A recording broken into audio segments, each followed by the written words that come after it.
Good afternoon, everyone. This is Therese Byers speaking, and I'm the Corporate Secretary of FRMO Corp. Thank you for joining us on this call. The statements made on this call apply only as of today. The information on this call should not be construed to be a recommendation to purchase or sell any particular security or investment fund. The opinions referenced on this call are not intended to be a forecast of future events or a guarantee of future results.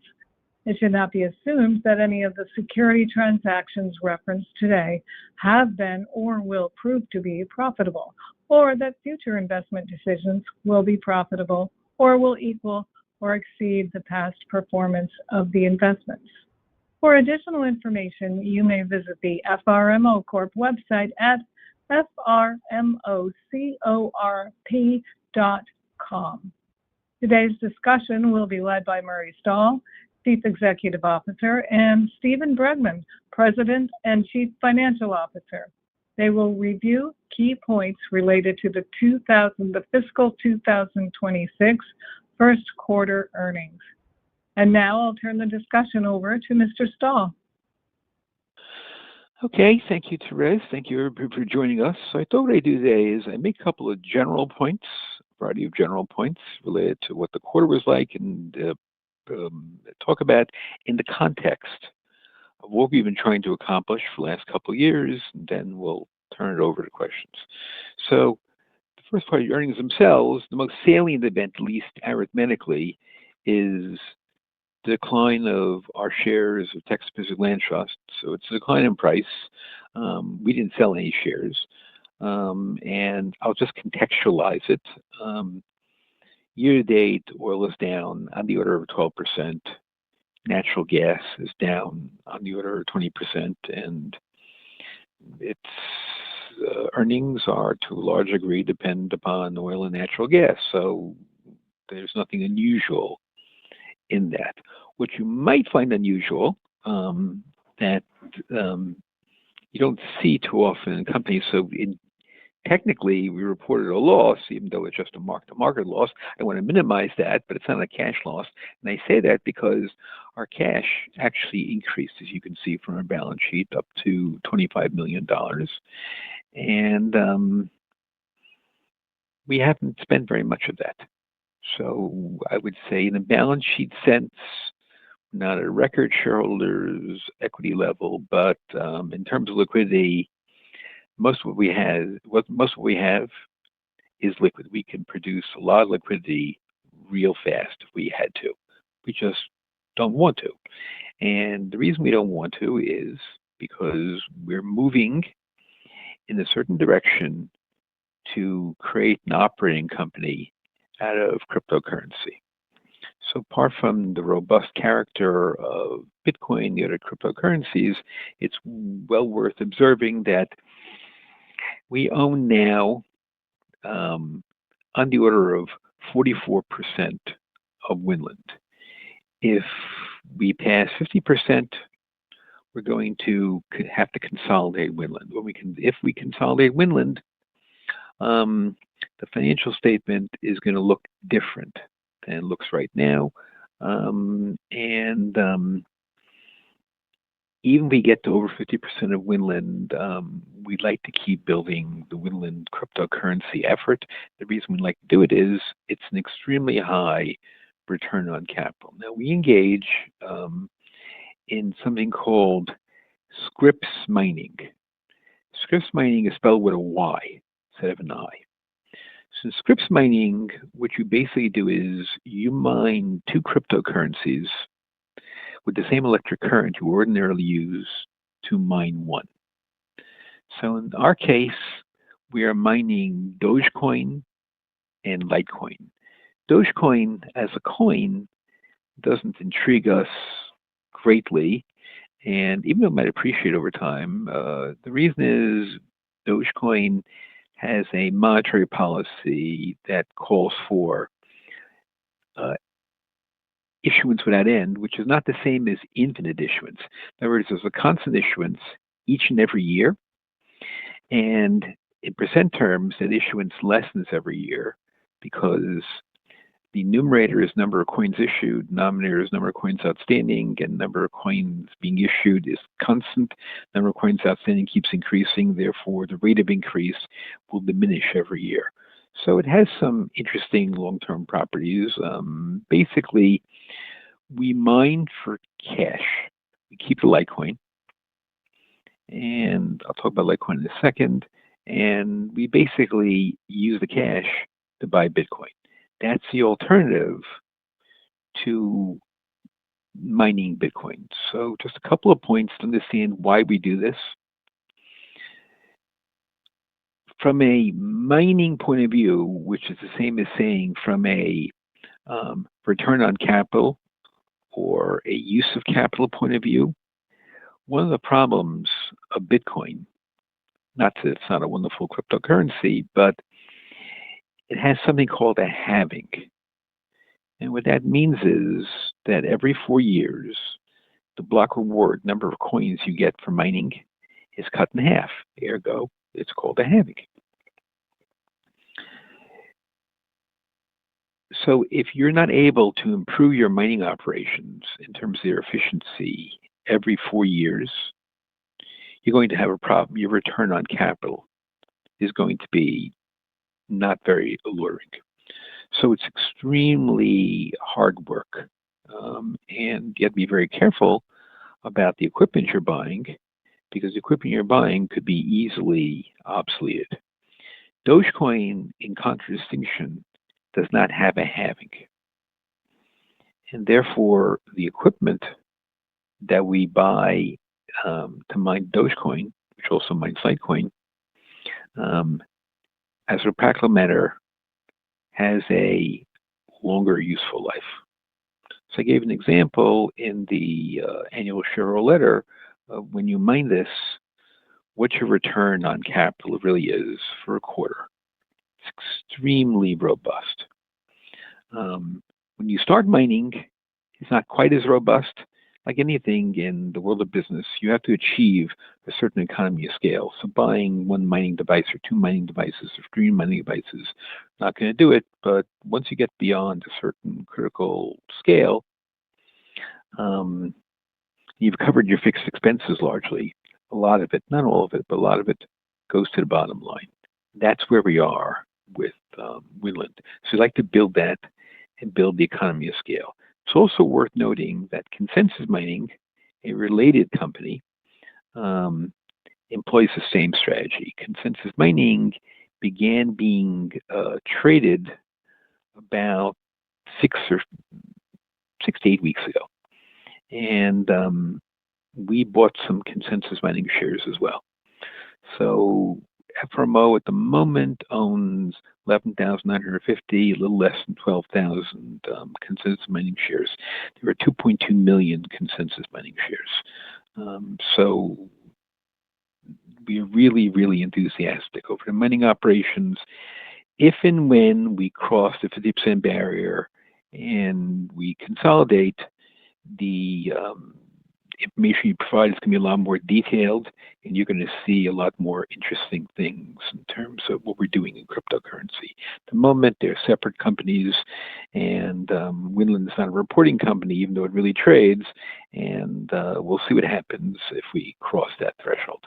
One other point I'd like to make, it's really in relation to cash balance, but it's also in relation to our short sale position.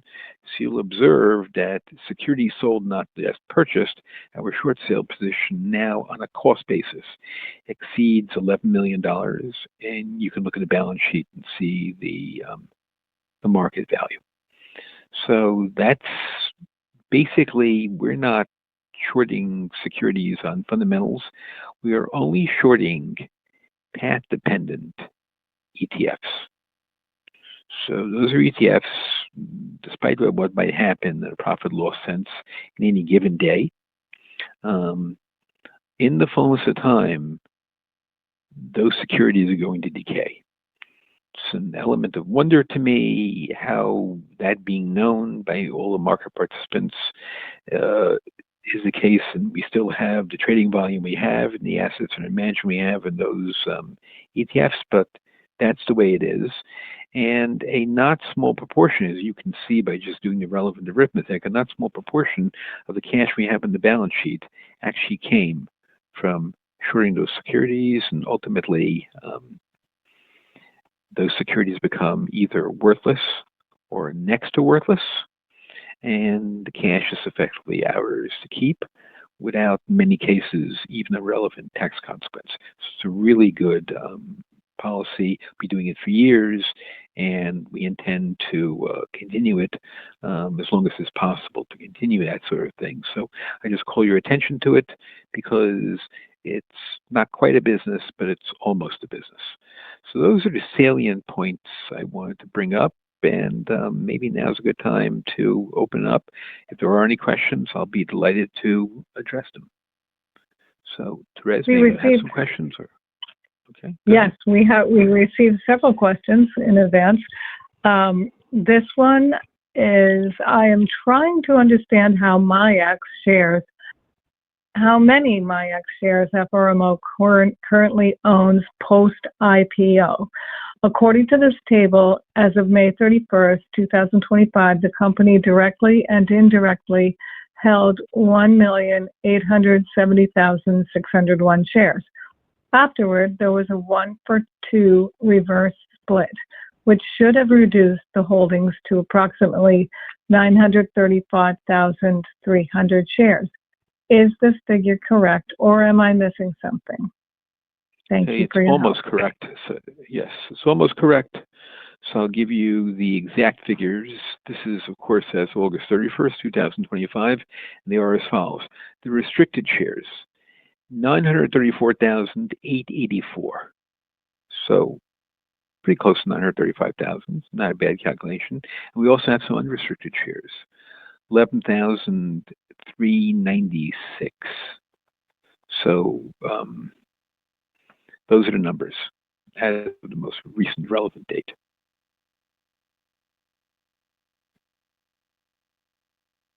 What's next, this question? So next is in reference to the top holdings table that we have on the website. Since some of these positions are held through funds, do you periodically sell any of the underlying holdings to cover annual management or performance fees? Over time, do the holdings at the fund level tend to decline as a result? Okay. Generally speaking, if the cash is available, we take the fees in cash. Cash is not available because we're fully invested. We don't sell. We just take the fees in kind. We've done that from time to time. So it makes no sense to sell the shares, want to keep them anyway, realize gains, and have those gains passed out to us and all the other shareholders. So some of the holdings have come to us via in-kind performance fees, which we're holding right now.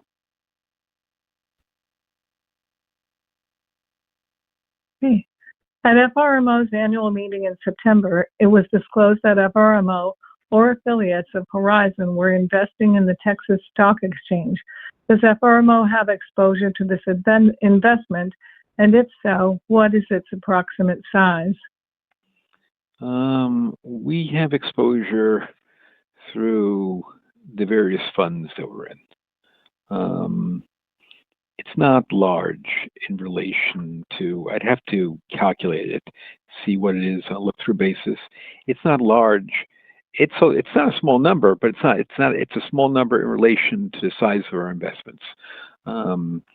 So the Texas Stock Exchange didn't really, when we got around to it, Texas Stock Exchange didn't really need a lot of capital, and therefore we didn't invest a lot of capital in it. So we don't have a tremendous exposure.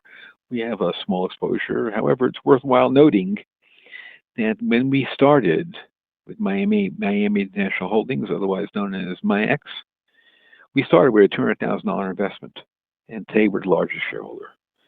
So what we do over time is we get to know a company, and we like what's going on. We buy gradually over time. We just don't take a position over a very short and discrete period of time and hope for the best. The reason for that is as follows. It takes a long time to get to know a company a very long time. And as you're getting to know a company, a lot of opportunities to buy shares will appear because the stock will go up and the stock will go down for all sorts of reasons, most of which have nothing to do whatsoever with the fundamentals of the company. So it'd be great to say we pick a day and we take a very big position in it, but we've never done that so far, and it's always worked for us. That's the way we scale earnings. So I don't think one should draw any conclusions about what our ultimate plans are for any company just by what we own right now. Has the IRS's new interim guidance on unrealized gains for digital assets changed FRMO's thinking about the amount of Bitcoin that's prudent to hold on corporate balance sheets? Well, a lot of the Bitcoin that we have is indirect through Winland and consensus mining. So not all of it is on our balance sheet. Of course, it doesn't make a lot of sense for us to start selling Bitcoin when it seems like there's so many wonderful things ahead of it and pay the tax. Direct holdings of Bitcoin are, in round numbers, it's 159 coins. It's not a tremendous amount. Most of our Bitcoin, in terms of market value, is in the ETF shares like Bitcoin Investment Trust, GBTC, or the Bitcoin Mini Investment Trust, BTC. So that's where our holdings are. So I don't know how relevant the IRS guidance is to what we have. Most of it, it's security holding. It's not a physical holding. Although the physical holding is getting to be, in market value terms, not insignificant.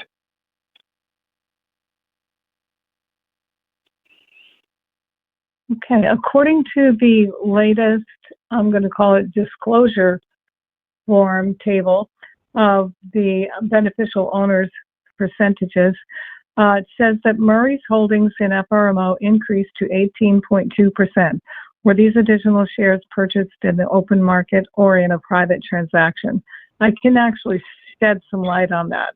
It's a difference in how we were formerly only including your directly owned shares, and now we are including those that are indirectly held. So while you may have increased your holdings, I don't think it would necessarily have been enough to move the needle the way this did. Does that make sense? Okay, so let me just say that the degree it increased primarily because I personally bought in the open market. So I may own a few shares indirectly. I don't remember, but almost all my shares are owned directly. And generally speaking, when the window opens up, I'm usually a buyer. So last time the window opened, obviously I can't buy during the quiet period, the period in which we're preparing the earnings, but in an open period or a non-quiet period, if you like, I'm usually a buyer. In the last open period, I was a buyer directly, not by any private transactions or any intermediate vehicle. I just used my own money. I bought the stock. Thank you. Does the company plan on reducing exposure to investment labeled A in order to reduce risk profile? Well, I think you can pretty much guess what investment holding A is. No, we're not doing things like that. We're leaving it alone, and we don't engage in that kind of portfolio management. That kind of portfolio management is unbelievably tax inefficient. If there was something wrong with it, of course, we would reduce it. But just to change the weightings, I don't see any reason to do that.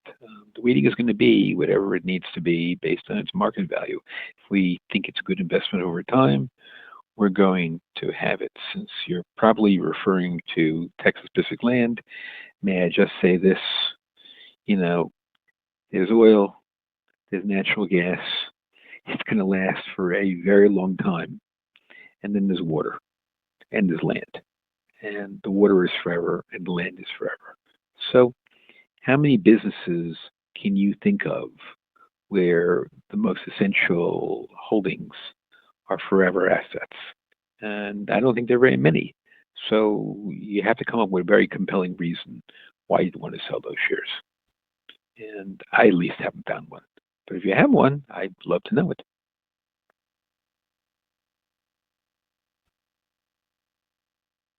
So this question refers to page 11, note 5, digital assets. From May to August 2025, Bitcoin units went from 159 to 159.1. In the latest release of Winland Holdings financial statements on page 22 under Winland Mining LLC, in the year between June 2024 and 2025, Bitcoin went from 76 to 79. Are you satisfied with this rate of accumulation in Bitcoin, and what is the metric for determining if the rate of Bitcoin accumulation is living up to the capital investment in this endeavor? Well, at the moment, we're doing almost all our mining in Winland. We're still doing some mining in FRMO.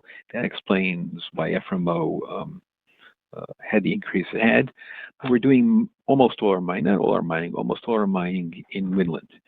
So in Winland, we're still increasing the scale of operations. So as we increase the scale of operations, the rate of Bitcoin accumulation is going to increase as well. Under revenue table in the just released FRMO financial statement, in the consolidated statement on page 3, dividend income decreased from $4.4 million in August 2024 to $1.1 million in August 2025. Can you provide any insight into this change? Sure, because a year ago, you might recall, Masabi Trust paid a very substantial extraordinary dividend. Because extraordinary, it happens once in a while, and it happened, and it didn't happen in the most recent period, which being extraordinary, it's not going to happen. So we just collected the ordinary dividends, and that accounts for the differential. Wish we got a big extraordinary dividend in every period, but we're not that fortunate.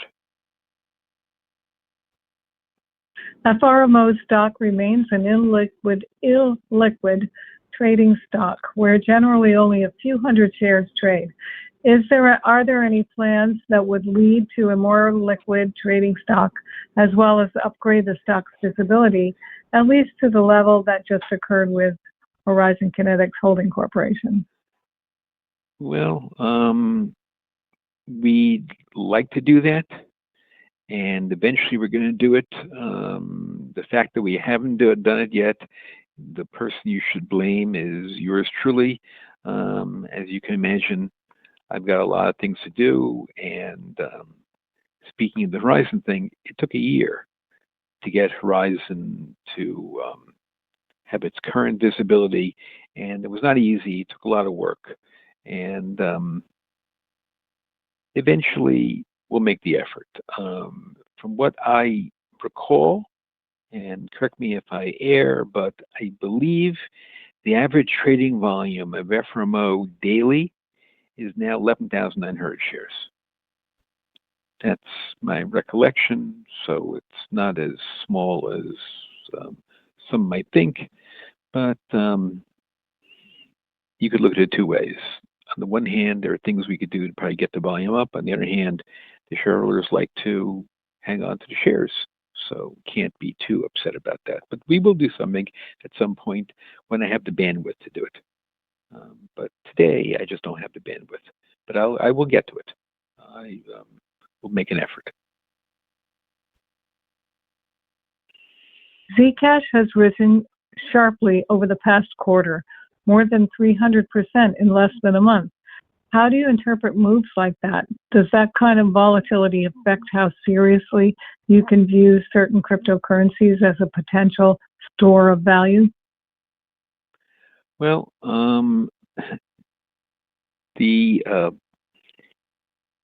there are about 40 cryptocurrencies, which Zcash is one, that have a monetary policy that are similar to Bitcoin.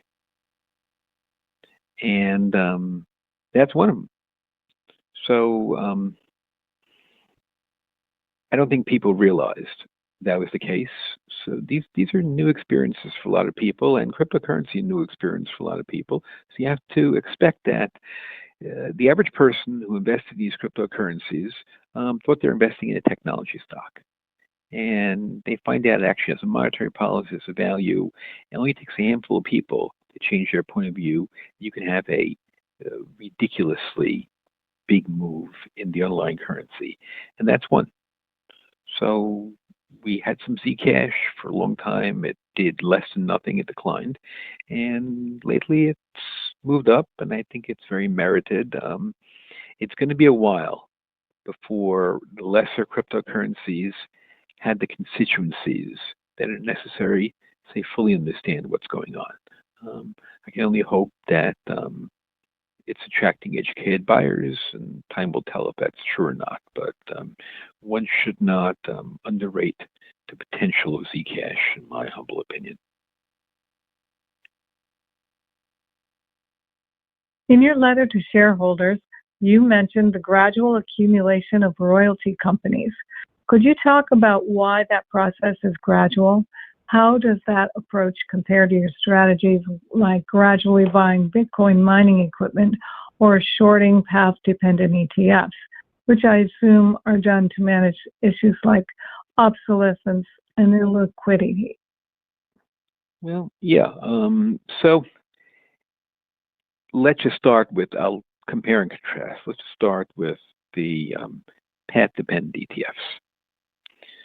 So the probability is exceedingly high that if you show so short any path-dependent ETF today, 12 months from now, you will have a very substantial profit. But the probability is exceedingly high, but it's not so high that it's 100%. So if you short a little bit every day, there's going to be a day or two or three in the course of 253 trading days of the year where that statement is not going to be true. And 12 months later, you're actually going to have a loss. But in relation to the 253 trades you did, you're not going to worry about it very much on balancing them a profit. Now, if you did what everyone else did and you decide you're going to pick the day, and if you're going to pick the day, there's a certain probability that you're going to pick a bad day. Of course, it's not 100%, and the odds in your favor, you're going to pick a good day, but there's a certain probability you're going to pick a bad day. But all of your shares have been shorted that day. And therefore, despite the properties of the instrumentality, a year from now, if you did that, you're going to have a loss. So if you do a little bit every day, you're just increasing tremendously the probability you're going to have a profit. So in the case of the cryptocurrency mining equipment, it's the same thing. The only risk you really have is technological obsolescence all of a sudden that we just can't anticipate. That some new company enters the market that we never heard of, has a better product. Now, of course, it wouldn't completely obsolete the existing product that we bought, but its value is going to be impaired by a very considerable quantity. So I ask rhetorically, isn't it better do a little bit periodically, and sooner or later will happen to us that some very small, from your point of view, de minimis cryptocurrency mining device purchase is going to be impaired to some degree. And even if it's impaired to the extent of 50 or 60 or even 70%, the impairment loss is going to be minimal in relation to everything we're doing. And in the case of cryptocurrency money, it's going to be even lessened further because you're obligated to depreciate the equipment. So if it happens a month from purchase or 2 months from purchase or 3 months from purchase, it's still something we don't want to happen, but we already would have depreciated some of it. And of course, we depreciate over 3 years. So why take a chance on negating the very high profit potential and very high return on capital characteristics by just picking a day on the basis of what? We have no logical reason to say today is a better day to buy a great quantity of cryptocurrency mining equipment than tomorrow. We have no basis for making such an assertion. So why make such an assertion? Now royalties, the exact same thing is the case. The royalty payout that you get is a function of the price of the commodity. Could be gold, could be oil, could be natural gas. Over time, the oil price using that increases about 4% a year. With iron ore, that increases about 7% a year. However, there are times when, over the course of a year or two, using the iron ore price example, I've seen the iron ore price go down 50%. Same idea. The probabilities are decidedly in our favor. So why take a chance and decide for reasons that I have no basis for asserting today is the day, and I'm going to make a very big investment in a given royalty company, and the underlying commodity goes down, and I'm going to have a paper loss for some number of years until the inevitable cost increases in production occur and give us a profit.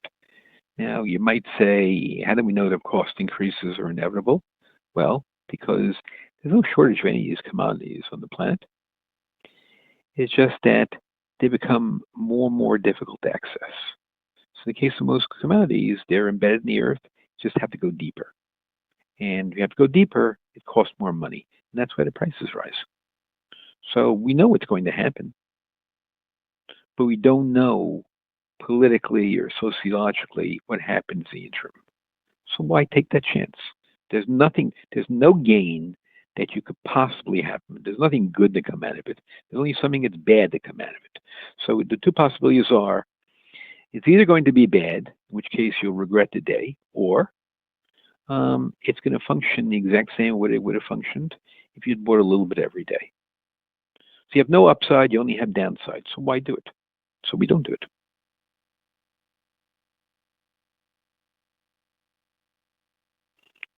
Next question, Therese. Why is the $9.9 million carrying value of Horizon Kinetics Holding Corp. on FRMO's balance sheet extremely different from the one that I calculated? That is the 4.4% interest, right? That should be almost $30 million based on the Horizon Kinetics Holding Corp. Market cap. Are you forced to discount it by 2/3 by the auditor? What will the new auditor require? Yes, we're not forced to do anything. It's a question of the standard accounting practice. Standard accounting practice is because Horizon Kinetics is considered an illiquid security. It's considered best, we could mark to market. It's considered best practices to use the equity accounting. So we just use the best practices. Obviously, everybody knows what our interest is, and obviously everybody knows what the price of Horizon Kinetics is just one click away. They can do their own calculation. But the best practice, given the fact pattern, as we know it to be, is considered to be to use equity accounting, so we use equity accounting.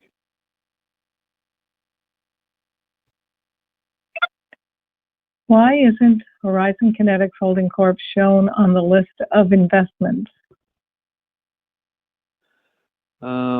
Why isn't it shown on list investments? I think you're referring to the list of holdings, our biggest holdings. We could put it in there if people wanted it.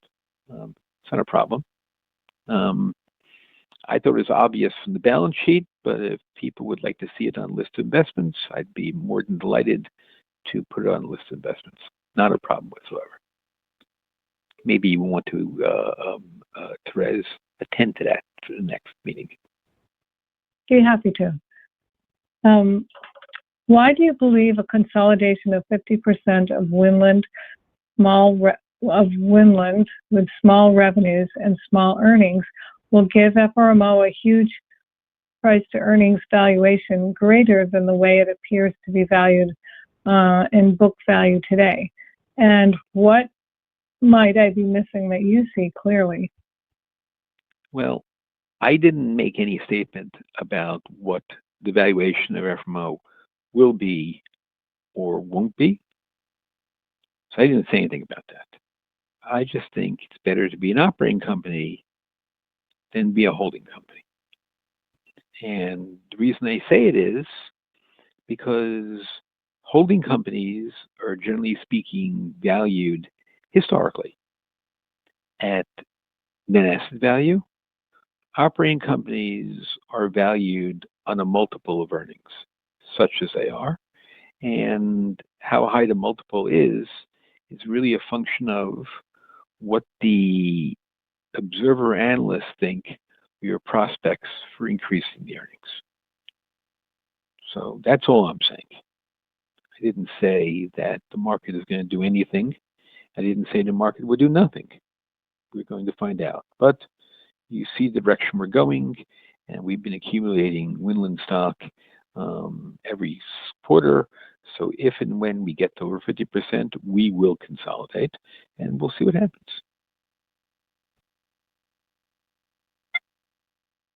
Virginia has the most data centers in the United States, with over 600 facilities collectively using around 4,900 megawatts of power, or approximately 5 gigawatts.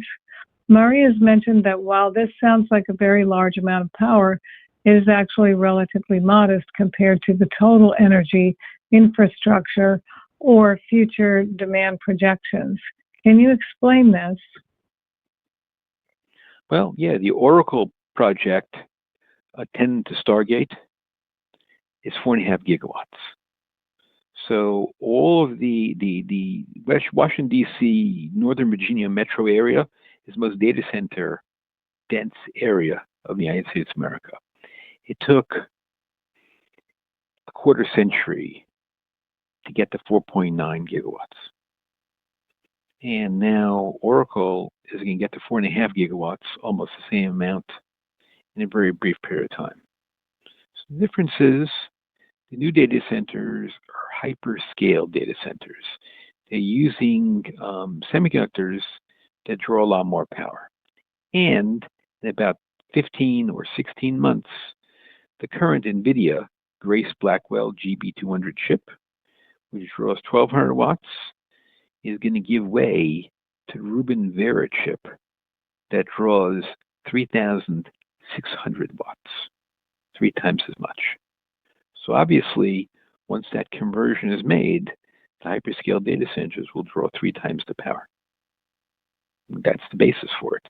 Anybody who wants to can look up the functional specifications of the GB200 chip, and then look up the functional specifications of the Rubin Vera chip, and you can see what the power draw is, and it is what it is, with one salient difference. So if you're going to do the calculation, you have to allow for something called power usage effectiveness, or PUE. So let's make it simple. Let's say you had a 1 gigawatt hyperscale data center. And what that means is the equipment inside data center is rated for 1 gigawatt. So to be fully energized, it has to draw 1 gigawatt of power. Okay, that's pretty simple. Everybody agree on that. The problem with it is 1 gigawatt of power is so much power that the mere act of transporting that power even over a relatively short distance, is really a long distance. Why is it a long distance? Because the chip circuitry is so complex. The distance is not measured from the point where the wire emerges from the grid to the transformer at the data center. It's really a question of the pathway the power takes through all the accumulated circuitry of all the racks. So it's really a tremendous distance. And when you travel that distance, the electrons are actually, they're bouncing off the wires. It's called kinetic motion, and that causes heat. So what's happening is you are losing a certain amount of electric power as heat, as kinetic motion.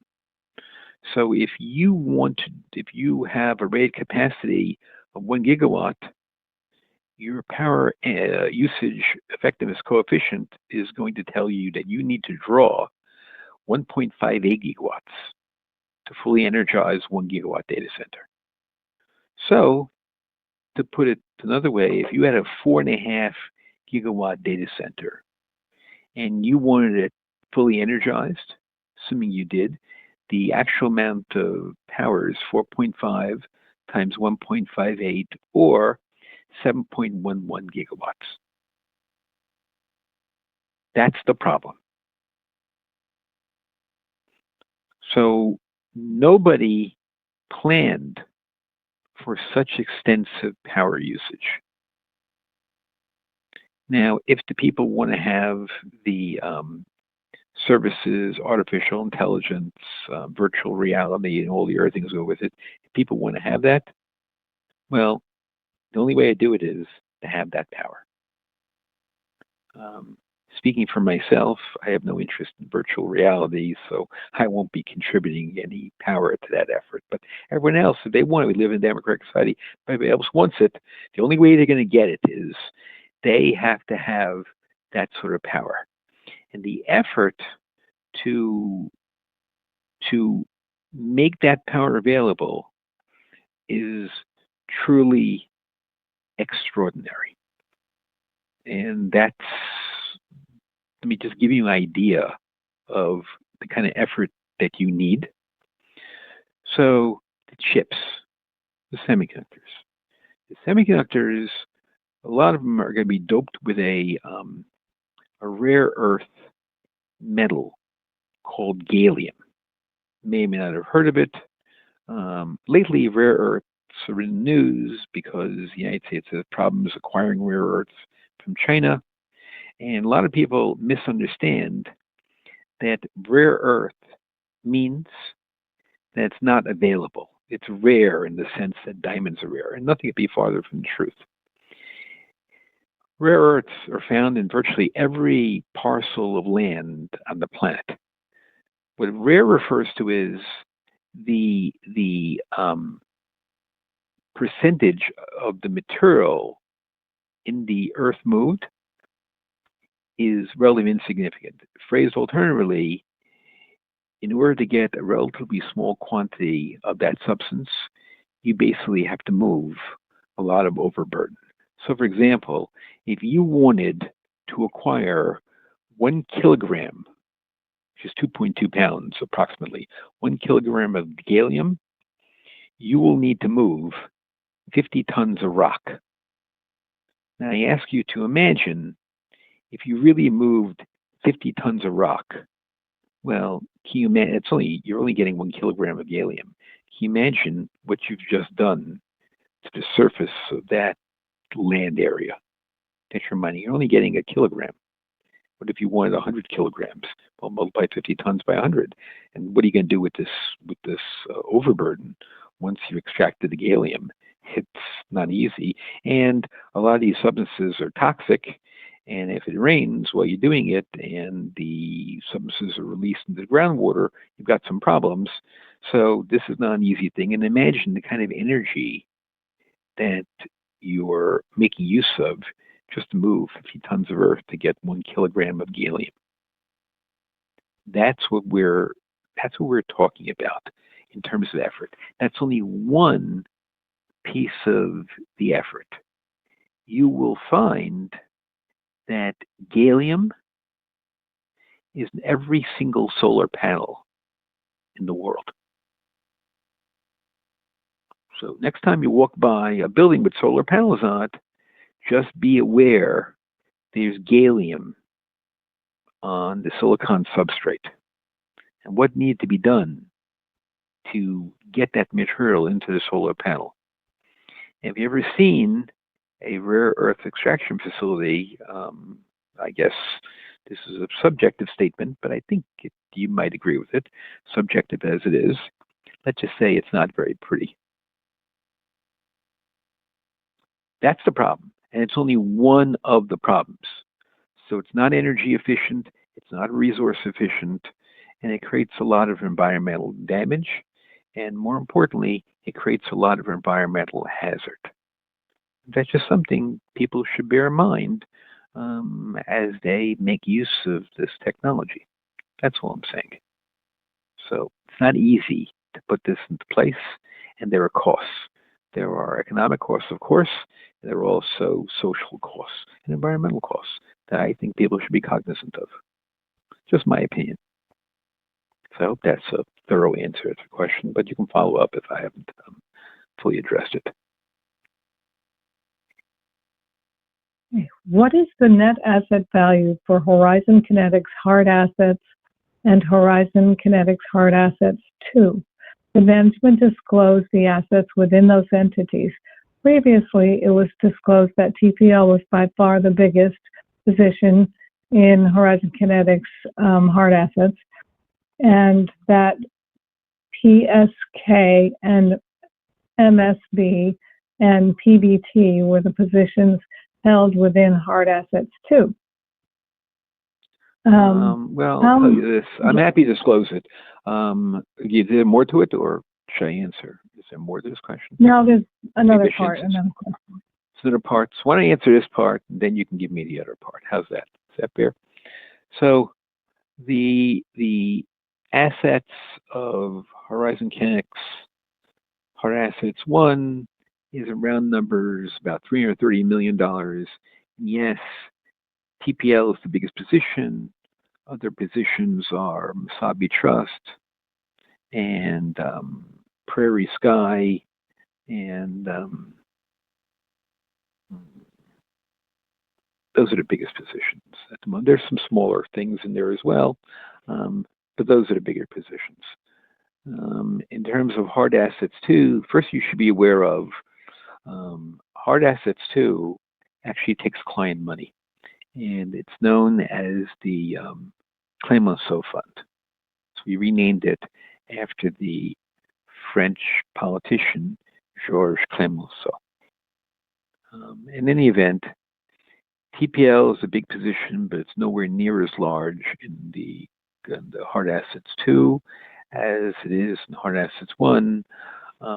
Other big positions are the Permian Basin Trust, symbol PBT, and Masabi Trust is there. And, I forgot to mention in hard assets 1, Urbana, because in hard assets 2. And we have some Landbridge and some Alliance Resource Partners. And, of course, in the hard assets 2, we have some Bitcoin ETFs. And I think that covers the primary holdings. And I should be remiss if I didn't state that hard assets 1 and hard assets 2 also engages in selling short path-dependent ETFs.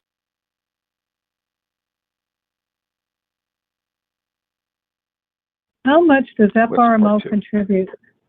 How much does FRMO contribute every month to Horizon Kinetics hard assets 1 and 2?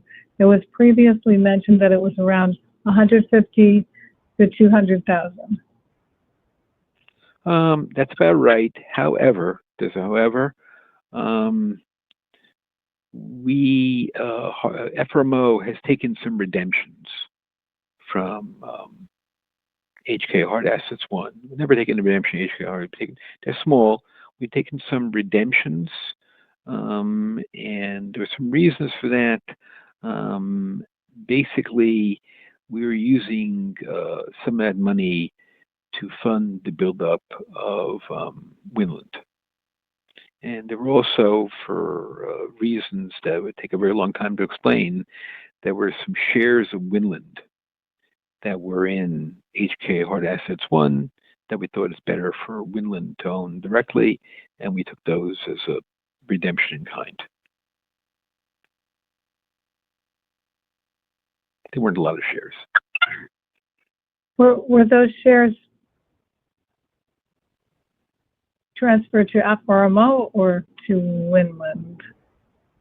To FRMO. The Winland shares, yeah, they were transferred. That were transferred. Okay, thank you. There weren't a lot of shares, but they were transferred to FRMO. What was the purpose of incorporating Horizon Kinetics hard assets as an LLC versus as a fund? We weren't sure. We wanted client money in the beginning. And we never took client money in Hard Assets 1. And there are no plans to take any money. And LLC gives you a lot of flexibility in things you can do. It struck us as for what we wanted to do. I mean, all these things had advantages, disadvantages. It was easier to do the things we want to do in the LLC format. And that's why we did it that way. Hard Assets 2 is now taking client money. So it's a different creature. Did management ever consider transferring their directly held Bitcoin and cryptocurrencies to Winland Holdings in exchange for additional shares? Yes, we definitely considered it. The problem is we pay a very high tax and to do that. So we realize the capital gain upon doing that, and it sort of defeats the purpose. We want to create value, and we're transferring a lot of value to the federal government, which I will admit probably needs the money more than we do, but we just like to hang on to it for a little while longer. On the subject of electricity generation, can you talk about the water usage, how much water is needed to generate the power? Well, I'll be glad to do that. Let me first explain, before I talk about the number, of what you need the power for. So it'll make more sense. So basically, whether you use nuclear power or you use natural gas-fired generation, or even using coal. I know people think they're three different technologies, but really they're one technology. And that technology is called a thermal electric plant. What does thermal mean? It means that you boil water, which creates steam, of course, and that steam drives a turbine. Okay, so everybody realizes what boiling water is. That's not hard. And the steam turns the turbine blades. That generates electric power. But what they don't know is how did they turn the turbine blades? So how does the steam make its way to the turbine blades? And the answer is, the only way that's going to happen is there has to be, on both sides of the turbine, a hot area and a cold area. These are relative terms. The hot area is obviously where you're boiling the water. So the other side of turbine blades, where the steam is coming out, that's got to be much colder. We need to do that to create a temperature gradient. If you create a temperature gradient, the hot is going to flow into the cold area. So you get an even, consistent flow of steam through the turbine. So when the steam, by the way, the steam is water. Steam is just water that's now water vapor. If you take water and you raise the temperature, it becomes water vapor. It becomes a gas, which we call steam. Okay. So the steam goes through the turbine, and to create a temperature gradient, it's got to be cooled. A lot of ways you can cool it, but the most common way is to expose it to the air. So when you expose it to the air, you're going to evaporate a certain amount of water that you have to reinsert to maintain the steam pressure. That's where the water, that's why you need the water. Now that you understand how it works in simple terms, according to the American Public Power Association, 11,857 gallons. I'm doing gallons because everybody knows what a gallon looks like. 11,857 gallons of water need to be used per megawatt hour of power produced. Okay? Now, 90% of that can be reused. 10% is going to be evaporated. So, what's 10% of 11,857? Well, I'm going to ignore the decimal, 1,185 gallons per megawatt hour. How many megawatts in a gigawatt? 1,000. So if you take 1,185 gallons times 1,000, that gives you 1,185,000 gallons per gigawatt hour. But there are 24 hours in a day.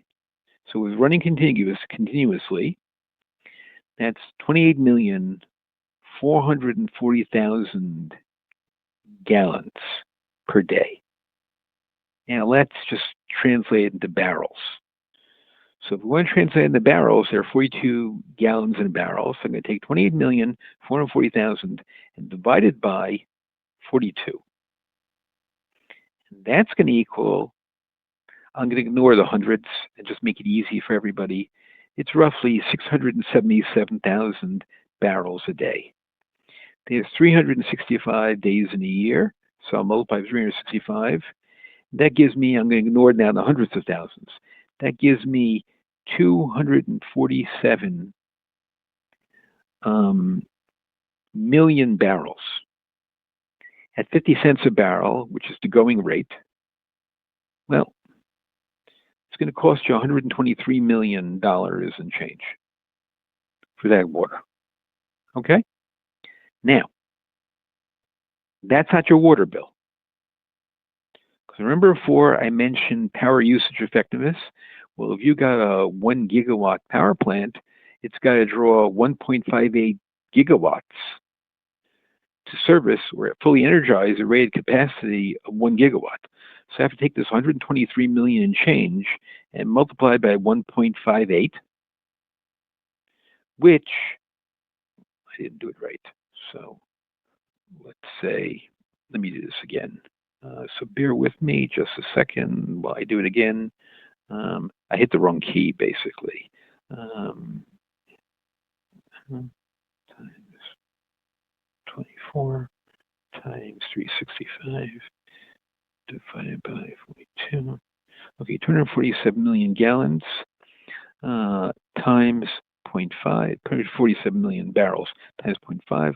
$123 million is your water bill, but I got to multiply that by 1.58. So your water bill is now $195 million a year.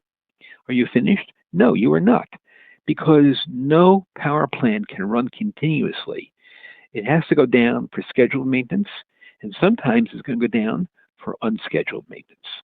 So to make sure your data center never goes down, because it can never go down, you basically have to have another parallel plant running. So I got to take that $195 million and multiply it by 2. $390 million in change, that's your water bill. You haven't used a gallon of water for the data center yet. That's just generate the power. That's a lot of water. So let's look at the engineering practicalities. You can't draw the water out at greater than the natural refresh rate of the aquifer, or you destroy your water source. And if you're in a city, let's say like New York City, even if you could draw the water out from the aquifer, let's say in our case, the Croton Reservoir, at that rate, which in practice you never could, but assuming you could, if you could, the city's water system, water mains, are not designed to deliver that water to a data center located in the city, or even the suburban areas. We don't have the water infrastructure to even do it if we wanted to, if we even could. And then the most important point is a lot of people are going to object. So the only thing you can do is you have to go to an area where there's a lot of water and not very many people. And that's very hard to find. And the reason it's very hard to find is because whatever the culture is, whatever the period of history is, people as a generalization, they want to live near water. And you could see why. They need the water for agriculture, need the water to live. Water is the most important substance of all. So generally speaking, civilization has evolved near water.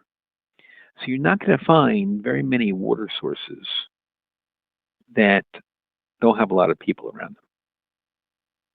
So if you do find such a water source, would you sell it? It's a rhetorical question, of course. Now you understand what's going on.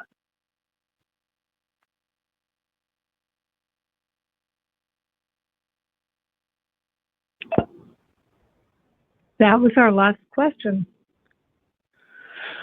Okay, so I hope you found this interesting. And of course, if I didn't answer the questions, or as happens sometimes, if you realize you should have posed a question, but didn't pose the question, and you'd like to pose it afterwards, feel free to contact us, and we will get you an answer. And of course, we will reprise this in roughly 90 days, and I look forward to doing that at that time. And in the meantime, thanks for being a great audience, and thanks for being great shareholders, and I bid you good afternoon, and we shall meet again. Thanks so much.